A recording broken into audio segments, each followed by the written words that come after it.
नमस्कार बच्चों, आप सभी का स्वागत है आपके अपने YouTube चैनल साइकोलॉजी वाले गुरुजी में। तो आज के क्लास में हम जिस महत्वपूर्ण टॉपिक के बारे में बात करने वाले हैं वो टॉपिक है शोध के उद्देश्य। इंग्लिश में इसको आप कहेंगे ऑब्जेक्टिव्स ऑफ रिसर्च। तो इसके बारे में एकदम विस्तार से बात करने वाले हैं। आप लोग वीडियो में लास्ट तक बने रहेगा और अगर आप चैनल में नए हैं तो चैनल को जरूर सब्सक्राइब कर दीजिएगा। तो चलिए आज से क्लास शुरू करते हैं। सबसे पहले हम समझते हैं कि ऑब्जेक्टिव किसे कहते हैं। ठीक है, यानी कि उद्देश्य से क्या मतलब होता है। तो देखिए एक कोटेशन इंग्लिश में हमने लिया जिससे आपको समझ में आ जाएगा कि उद्देश्य किसे कहते हैं। देखिए something that you try to achieve that's called objective या गोल या पर्पज या एम। देख लीजिए हिंदी में तो एक ही है उद्देश्य, लेकिन इंग्लिश में इसका कई जो है समानार्थी शब्द है। जैसे ऑब्जेक्टिव कर लीजिए, आप गोल कर लीजिए, पर्पज कर लीजिए, एम कर लीजिए। इन चारों का मतलब क्या है, एक ही हुआ। ठीक है, तो क्या करा, something that you try to achieve, मतलब कुछ ऐसा चीज़ जो आप प्राप्त करना चाहते हैं वही आपके लिए क्या है, ऑब्जेक्टिव हो जाएगा। वही आपके लिए पर्पज या गोल या एम हो जाएगा। ठीक है, उसी को आप उद्देश्य कहेंगे। तो हम शोध के उद्देश्य को देखेंगे, यानी कि एक शोधकर्ता जब कोई शोध करता है तो पहले वो कुछ अपना उद्देश्य बनाता है, उसी को प्राप्ति के लिए वो क्या है, अपना पूरा रिसर्च जारी रखता है। तो शोध के उद्देश्य क्या होते हैं इसको देखते हैं, एक एक करके जो है मैं आपको समझाता हूँ। सबसे पहले शोध क्यों किया जाता है, उसका पहला उद्देश्य है सत्य की खोज करना। वो भी किस सत्य की, छिपे हुए सत्य की। सबसे पहला उद्देश्य होता है शोध का कि सत्य की खोज करना, टू डिस्कवर ऑफ ट्रूथ। मतलब ऐसा सत्य जो छिपा हुआ है, जो सबके सामने नहीं आया है, रिसर्च के माध्यम से हम वो क्या है चीज़ पता करते हैं। जैसे जब बल्ब का निर्माण नहीं हुआ था, टीवी का निर्माण नहीं हुआ था, कंप्यूटर का निर्माण नहीं हुआ था, तो वो छिपा हुआ था सत्य जो सबके सामने नहीं आया था।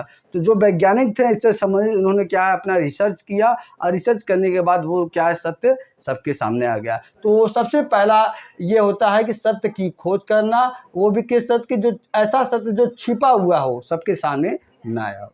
दूसरा नवीन तथ्यों की खोज करके नवीन ज्ञान की प्राप्ति करना। एक रिसर्च इसलिए भी किया जाता है क्योंकि उससे क्या है, नवीन तथ्य यानी कि नए नए फैक्ट निकलते हैं।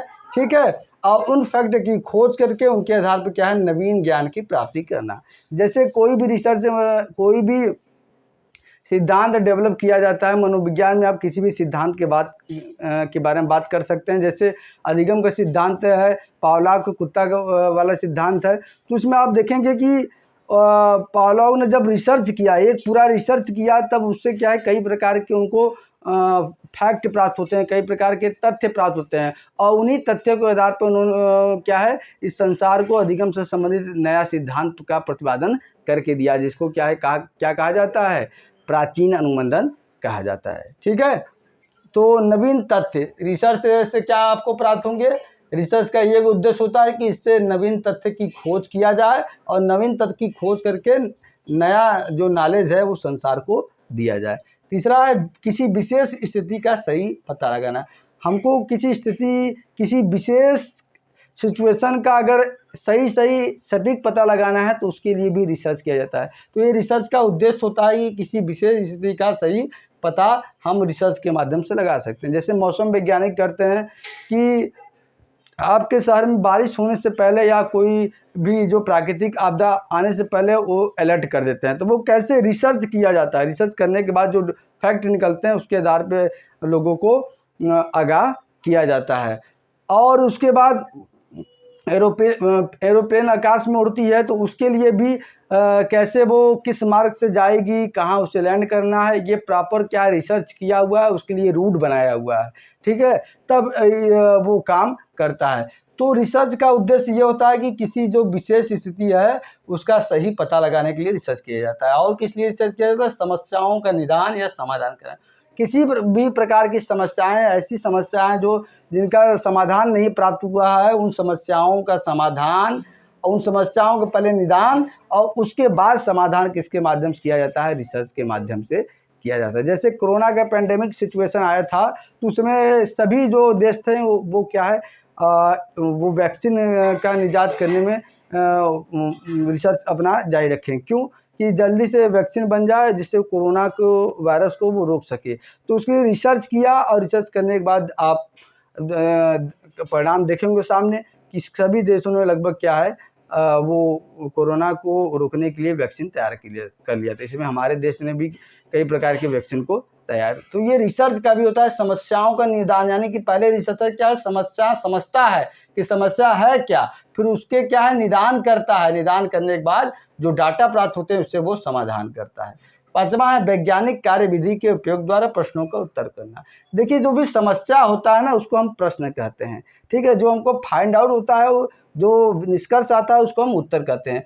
तो वैज्ञानिक कार्यविधि के उपयोग के द्वारा, यानी कि जो विज्ञान के द्वारा बनाए गए विधियां हैं, नियम हैं, सिद्धांत है, उनके उपयोग के द्वारा जो हमारी समस्या यानी कि प्रश्न है उनका उत्तर यानी कि समाधान प्राप्त करना। छठवां है चरों के बीच कार्यकरण संबंध को समझना और उनका निदान करना। यानी कि देखिए रिसर्च में दो ही प्रकार के चरों का मुख्य रूप से भूमिका रहता है, एक स्वतंत्र चर होता है, एक आश्रित चर होता है। स्वतंत्र चर का आश्रित चर पर प्रभाव देखा जाता है। तो चरों के बीच में क्या संबंध है, इस संबंध को समझना और उनका क्या है निदान करना, ये क्या है रिसर्च का उद्देश्य होता है। सातवां सामान्यीकरण का प्रतिपादन। देखिए जब कोई भी रिसर्च किया जाता है तो मैं आपको एक एग्जाम्पल के माध्यम से समझाता हूँ कि सामान्यीकरण होता क्या है। इसको इंग्लिश में जनरलाइजेशन बोलते हैं। जब कोई भी रिसर्च किया जाता है तो वो पूरे जनसंख्या पे न करके उस जनसंख्या में से एक सैंपल लेकर उस पर रिसर्च किया जाता है, और सैंपल लेने के बाद रिसर्च करने के बाद जो हमको फाइंड आउट निष्कर्ष प्राप्त होता है उसको पूरी जनसंख्या पे सामान्यीकृत किया जाता है, कर लिया जाता है, अप्लाई कर लिया जाता है। जैसे ये मान के चलिए आप जो न्यूज़ चैनल वाले अपना वो सर्वे करते हैं, अपना वो एग्जिट पोल निकालते हैं, तो वो सभी विधानसभाओं में से कुछ ऐसे ऐसे चुनिंदा लोगों को सैंपल के रूप में ले लेते हैं जो वो अपने जनसंख्या का प्रतिनिधित्व करता है, और उनकी राय लेकर उस आधार पर बताते हैं कि बीजेपी की सीट इतना, कांग्रेस की सीट इतना। तो ये एक प्रकार का रिसर्च के द्वारा ही क्या होता है लोगों को चीज़ें प्राप्त हो सकती है। तो थोड़े से लोगों का राय लेकर पूरी जनसंख्या पर जब हम लागू करते हैं तो उसको हम सामान्यीकरण बोलते हैं। और रिसर्च का ये भी उद्देश्य है। अठवां है किसी घटना के साथ संबंध की जानकारी प्राप्त करना।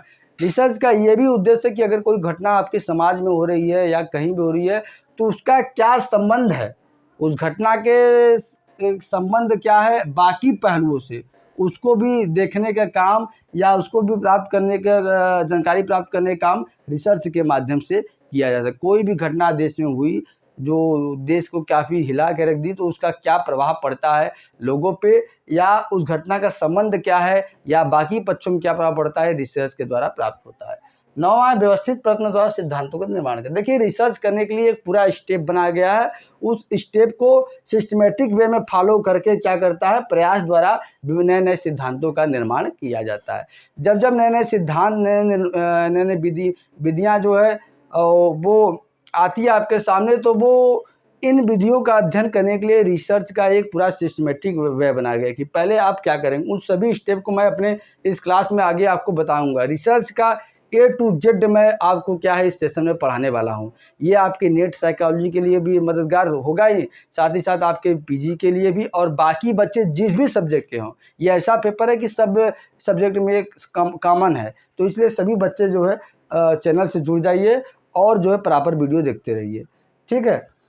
मानव कल्याण के लिए देखिए रिसर्च ये भी करता है कि मानव के जीवन में जो भी दिक्कत है, परेशानी है, उसको दूर करने के लिए रिसर्च किया जाता है, जिससे मानव की, जैसे देखेंगे आप प्राचीन काल में कई ऐसी बीमारियां थीं जिनकी दवाएं नहीं थी, जिससे इंसान की मृत्यु हो जाती थी, लेकिन अब ऐसी कई दवाएं बन गई है जिससे जो वो इंसान को आराम से बचा लेता है। तो ये रिसर्च इसलिए भी करता है कि मानव कल्याण के लिए, बेहतरी के लिए भी रिसर्च किया जाता है। शिक्षा और प्रशिक्षण में किस तरह से सुधार किया जाए उससे लिए भी रिसर्च किया जाता है, और ये भी रिसर्च का मुख्य उद्देश्य है। शिक्षा में सुधार करने के लिए आपने देखा होगा कि नई शिक्षा नीति के हिसाब से आप लोग का सिलेबस बना है, तो इसके पहले नई शिक्षा नीति लागू करने के पहले प्रॉपर क्या है रिसर्च किया गया, प्रॉपर डाटा कलेक्ट किया गया, उसके आधार पर क्या है तब आपका सिलेबस तैयार किया। वैसे तो शिक्षा और प्रशिक्षण मतलब टीचरों को जो ट्रेनिंग दिया जाता है वो किस तरह से इसको और एडवांस बनाया जाए कि आधुनिक परिप्रेक्ष्य को ध्यान में रखते हुए एक टीचर बच्चों को अच्छे से लर्निंग करा सके।